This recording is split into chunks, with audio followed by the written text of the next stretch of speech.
Hello and welcome to Deconstructing the Construct, episode 65. Today is Thursday, the 22nd of August, 2019. This episode may not make sense if you haven't been following along for a while because it does require some context, but to go into all the context would take hours. So going back probably to at least episode 60 if you're not following along, if you're getting lost.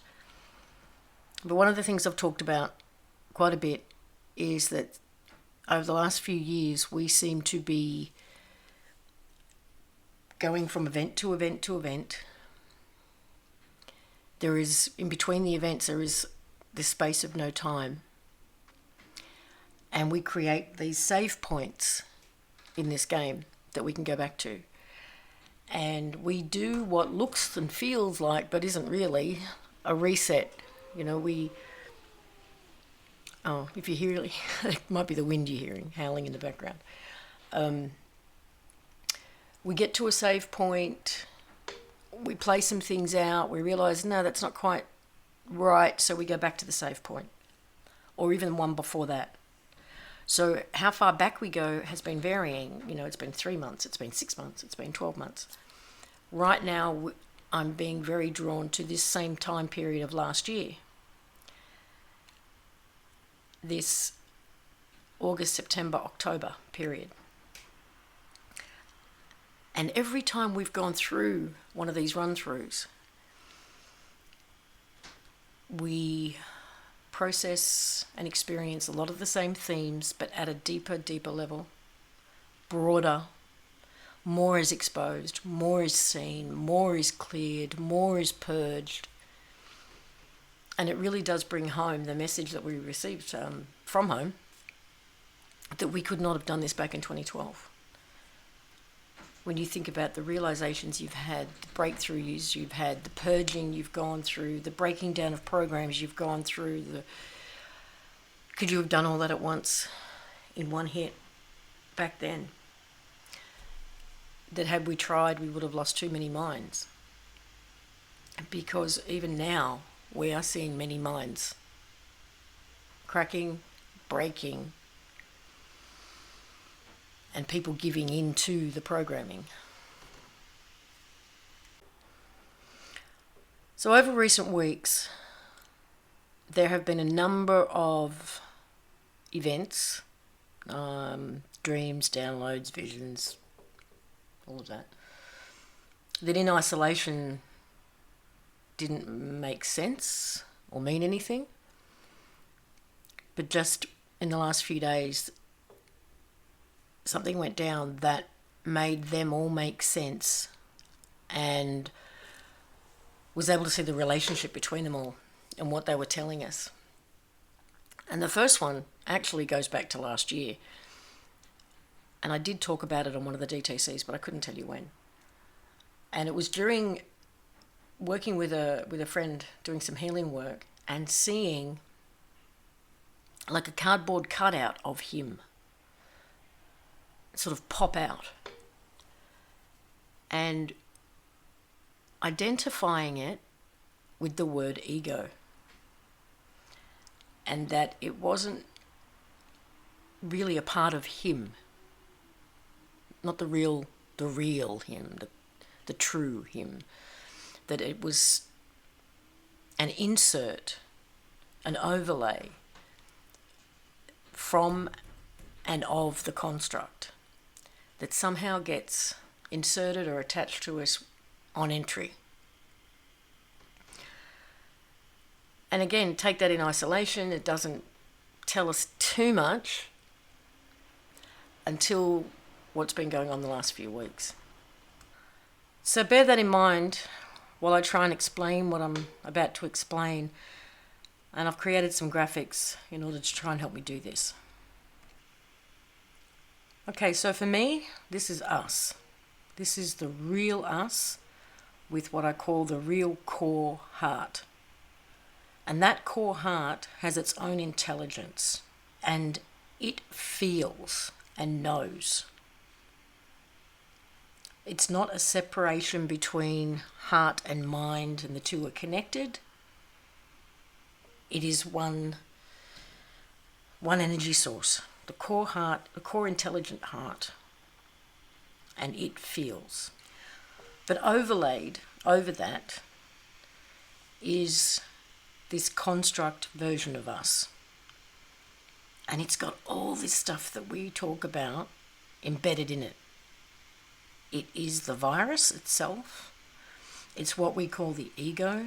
It includes the chakras. It's the narcissist, the psychopath. It is emotions versus feelings. And it's completely enmeshed with the real us.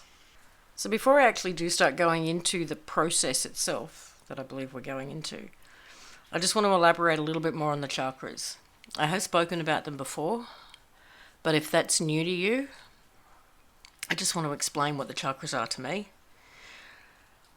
To me, it is part of this overlay body. And what has happened there is the energy, the intelligence, the knowing from that core heart gets fractalized into these chakra energy centers. So when you connect to them and when you tune into them and when you activate them and spin them and do all these things, you do feel something because it is a part of you, but it's a watered down fraction of all of your energy.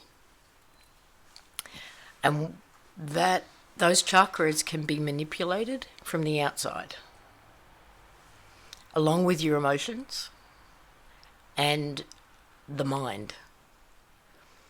The part of you that cannot be manipulated and touched is that core heart and that core intelligence. So this is not to invalidate anybody's experience when dealing with the chakras and working with the chakras, but in my experience, it is just a very watered down, fractalized version of what you can experience when you bypass the chakras and go straight to the core. I believe we are currently in the process of detaching, separating, splitting from this aspect of us. One of the things that I said happened, there were 6 things in all up. One of them, which I'm sure I did mention, was that the code, the formula that allows us to separate, stand up, stand out, detach from these bodies, was complete. That was, and in recent days we've really started to see the results of that. It starts physically. It starts with a separation on the very physical level with the illness, the sickness, the purging, the very physical aspect of it as we are clearing it through the body, through the vagus nervous system, through the kidneys. But what we are now moving into is the mind and emotion. So I hope I'm conveying this properly, or well enough, that there is the real us. The core us that has a center, a source center that is our true heart with its own intelligence. And then there is this black goo, virus-ridden, construct-only overlay that's embedded.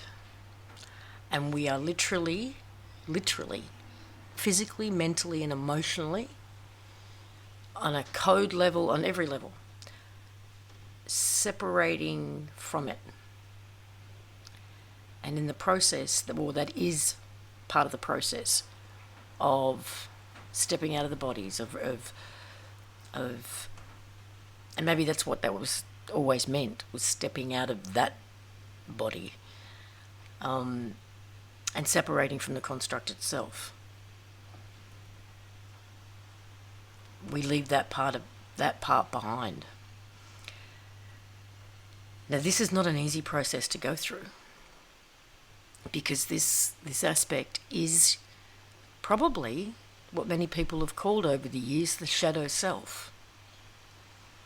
It's that negative internal voice. It is a narcissist. It is a psychopath. And for those humans who are in touch with their true heart enough, you're never expressed as a narcissist or a psychopath, as a rule. You turned that voice in on yourself. And it's like, on the one hand, it is separate from you because it really isn't a part of the real you. It is separate, but at the same time, it is you because it's totally embedded in you, and it knows every single insecurity, every single trigger, every fear, every insecurity. And this process starts with some really fucked up thoughts, negative thinking. And every time you go, that's not me, where did that come from? It ups the ante. It gets nastier. It gets more vicious. It gets more cruel. And it goes into fear. It can feel the separation beginning. It can feel you leaving it behind. And it is literally clinging on for its very existence. So it's easy to interpret this process as an external attack. But it's, from everything I've seen and experienced, it's not. Well, it is and it isn't, if you know what I mean. As I said, there were 6 different and separate events, and one of them was being told the mind will fall. And we actually had no context for that at the time it came in. Until the other day. It all made sense. And as someone who's recently gone through this process said, and put it beautifully, the emotional body screams at you on the way out. So part of my insight into all of this is that as these two bodies separate, you can actually go either way. You can go with the real you, the core heart, or you can fall away with the construct version.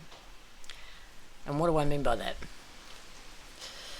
As we know, the suicide rate is through the roof. And that's one way it could go, because if you allow these voices to get the better of you, if you allow these thoughts and these feelings, these emotions, I should say, get the better of you, I can certainly see it ending up that way. For some people, it's been so physical that they really thought they were going to have a heart attack. Because everything is racing. You are in a battle. You are in the battle of your life. It can potentially get you to take actions that are very self-sabotaging. So this is not a game. This is the hardest process we've ever gone through, I think. It's also showing up in outbursts, somewhat violent, rage-filled outbursts. And I think that's what people call toxic masculinity, because it's being triggered by a lack of control. But I'm associating those aspects to this construct version. I'm also finding the timing of all of this really interesting, because there are many online saying things like the timelines are sealing, sort of mid-September. that it's time to make choices. It's time to pick a timeline. It's time to pick a reality. It's time to get and receive karma. Right? It's all intertwined. And I really don't know what's on the other side of this process. For I think the third year in a row, I can't see past the end of October. And when it comes to, how do I put this? When it comes to what else there is to go through, I really don't know what's on it. I can't see what's past this. What else could there be? On a very 3D physical global events kind of level, September and October I do feel will be intense. We may even see this upcoming G7, very interesting, and things coming out of the UK, very interesting. And I know everybody's obviously talking about Epstein again.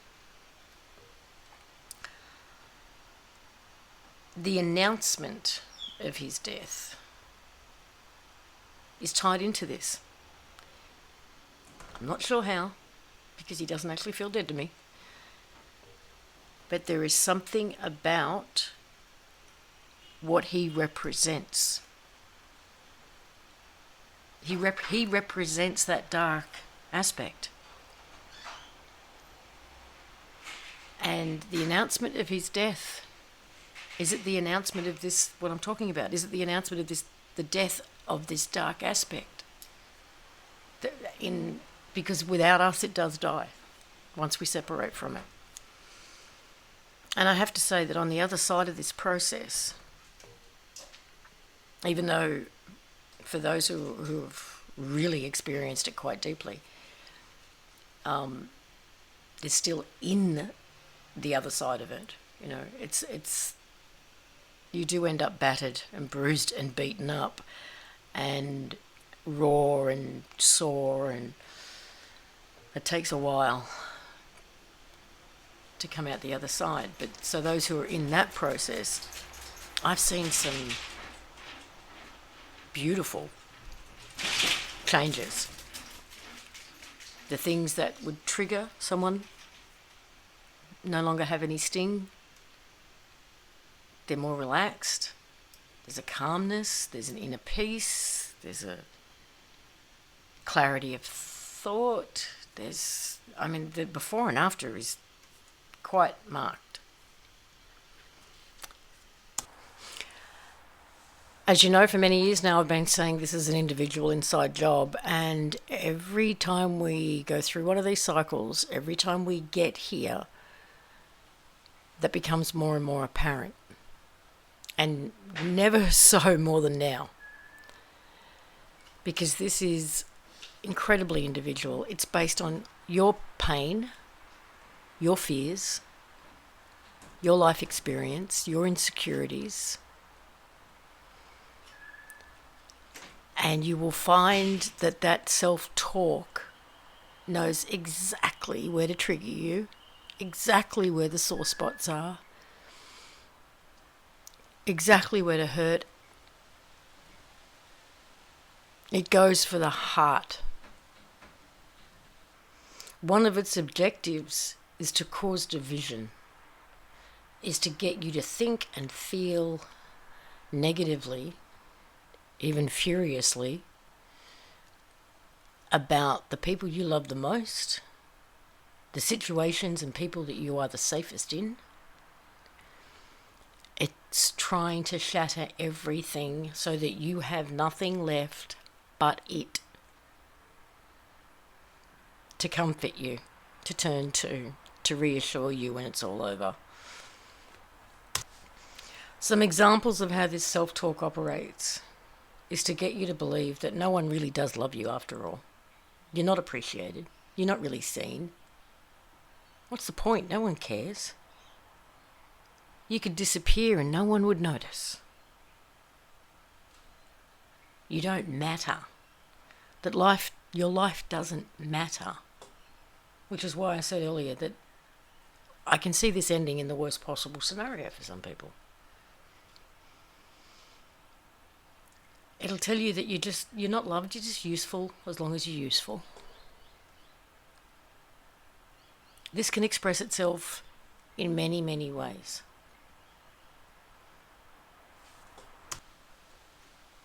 And I know I'm making this sound horrific, because for some of you it will be. For others, maybe not so much. And you could get over it in a day. You could push through and get past this in a matter of hours. Or it could drag on for days. Again, very individual.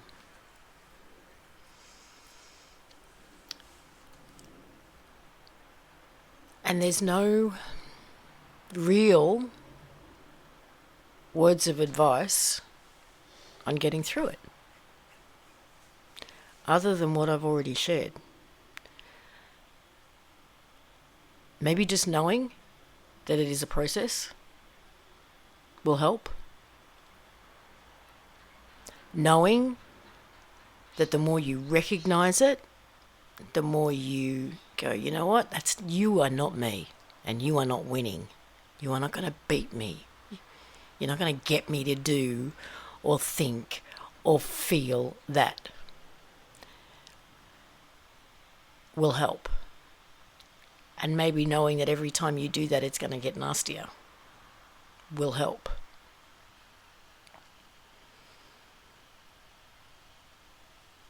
Knowing that what's on the other side of it is a peace, is a calmness, is a sense of lightness that you'll get a taste of will help.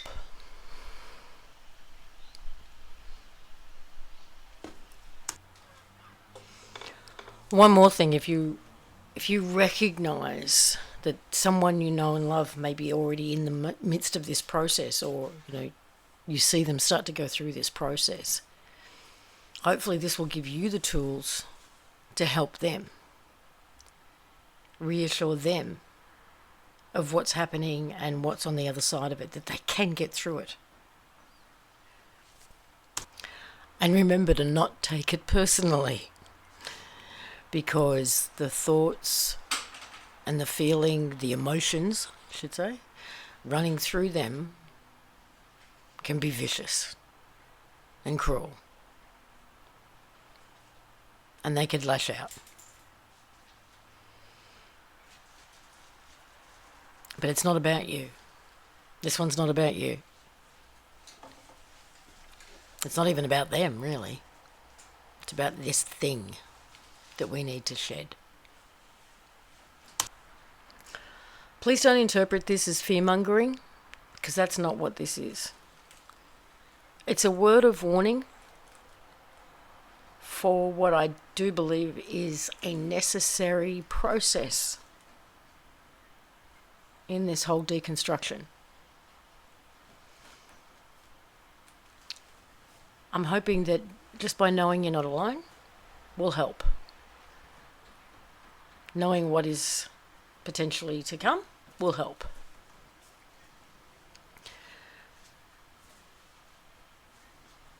But on a lighter side, well, yeah, it could be a lighter side.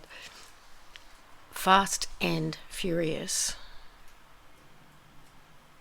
What is going to be revealed between now and the end of October feels extraordinary. And I don't just mean on the world stage. I mean internally as well.